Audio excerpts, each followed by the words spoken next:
Here we go. Hello and welcome to our 5-question Friday here with Chad here from the Summit Group of KW Commercial Minnesota out of our remote location here in St. Paul/Roseville. I'm really excited today because we have John Connelly, who's the president of Twin Cities North Chamber of Commerce. Thanks for joining us today. Great to be here with you, Chad. Yeah, no, I appreciate it. And your organization serves the northern Twin City business owners.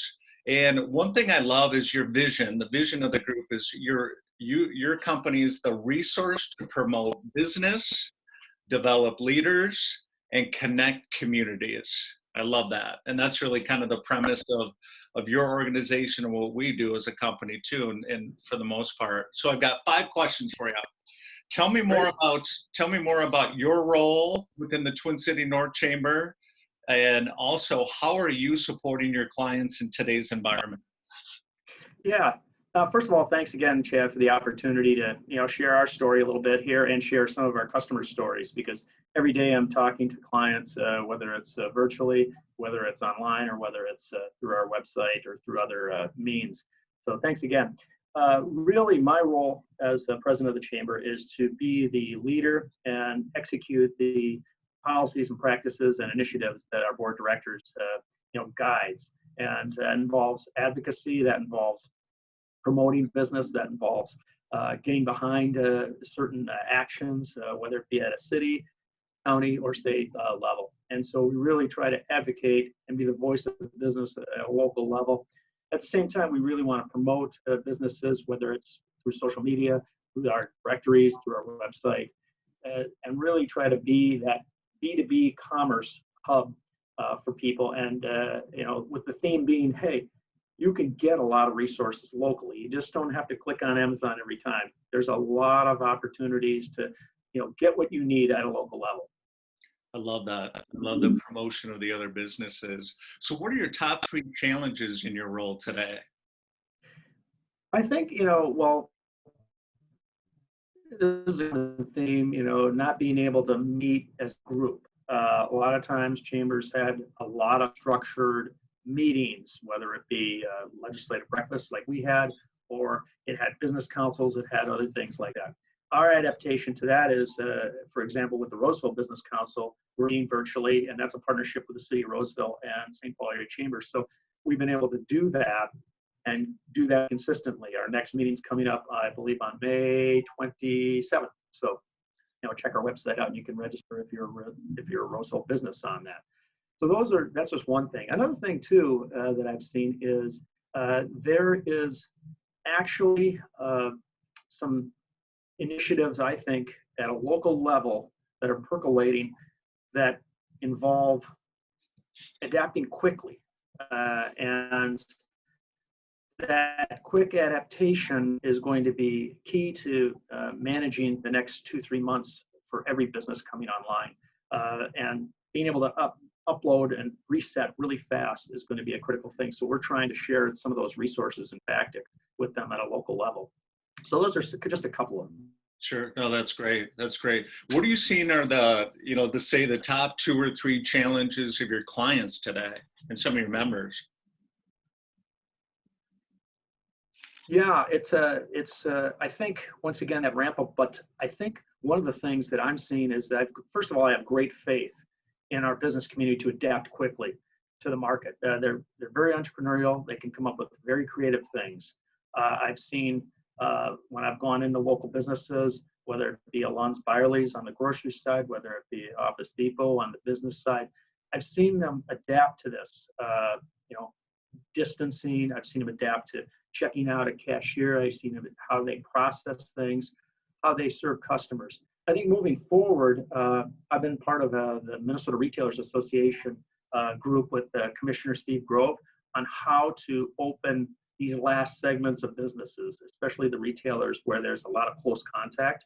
Like you can imagine, apparel or shoe retailer, that you're going to be very close to that individual. So how can those folks adapt and open up safely for their customers, employees, while at the same time make a profit? And I've seen some of these initiatives come through through that group, and they're actually just finalizing some of those practices and guidelines.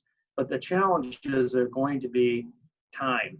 Time is one of those things where you can't get any more of it, and we've lost some time, and there's going to be time that they're going to need to ramp up in order to be operational, and then there's going to be that opportunity cost for the last 2 months plus the time reset where that business just it kind of had to adapt just on the fly and focus on the vital important things to sustain.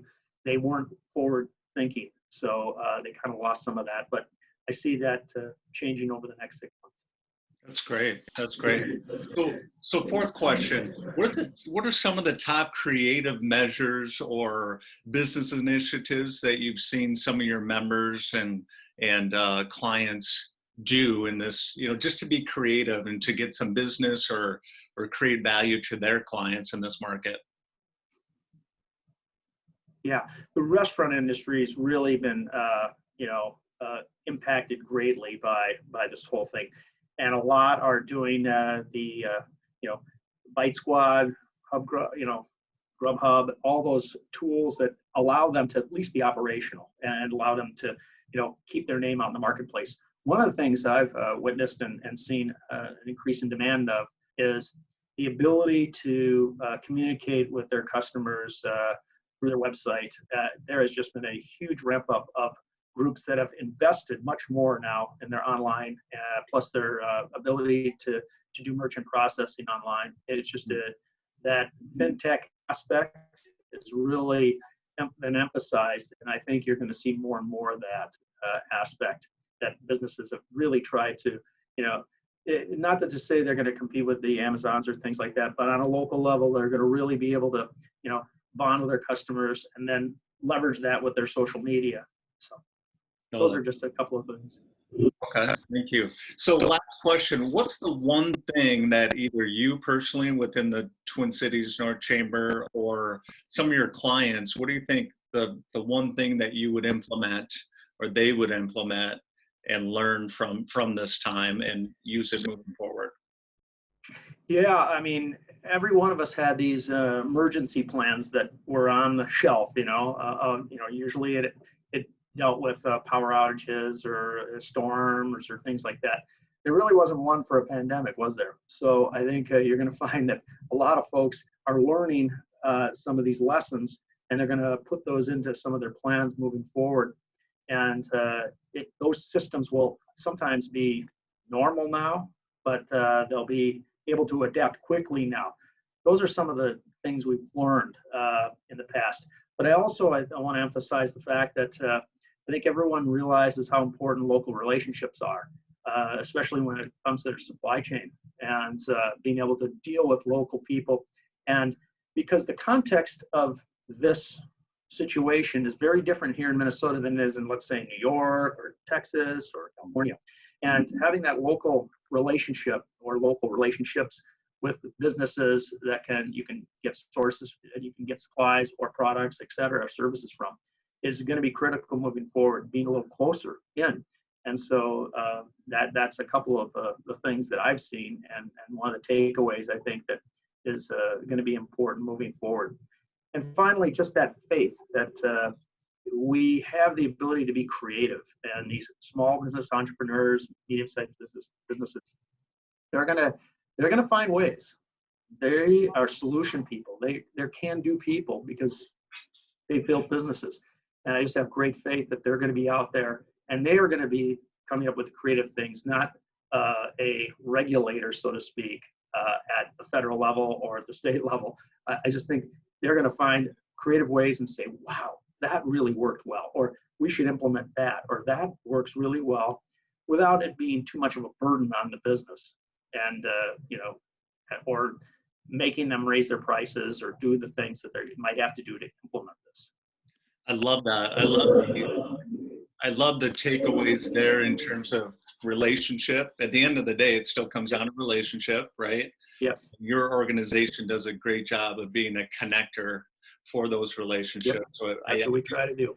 Thank you for that effort. And then, your clients and the members of the chamber are really the backbone of America too. So it's it's so great to hear that word faith as well. I think that's really important today. Yep, absolutely. And it's just for some of the heartbreak stories I hear every day, there's some great positive ones too as well. So Definitely. Well, if anyone needs to get a hold of John, I have his contact information on here. And again, John Connelly, the president of Twin Cities North Chamber of Commerce. You can go to their website at twincitiesnorth.org, and I have his phone number on here as well too. John, thanks again. I really do appreciate your time. This is really good insight, and look forward to seeing you face to face here sometime soon. Chad, looking forward to seeing you soon, and thanks for the opportunity. Appreciate it. Thanks. Have a great day, everyone. All right, everybody. Yep. Bye.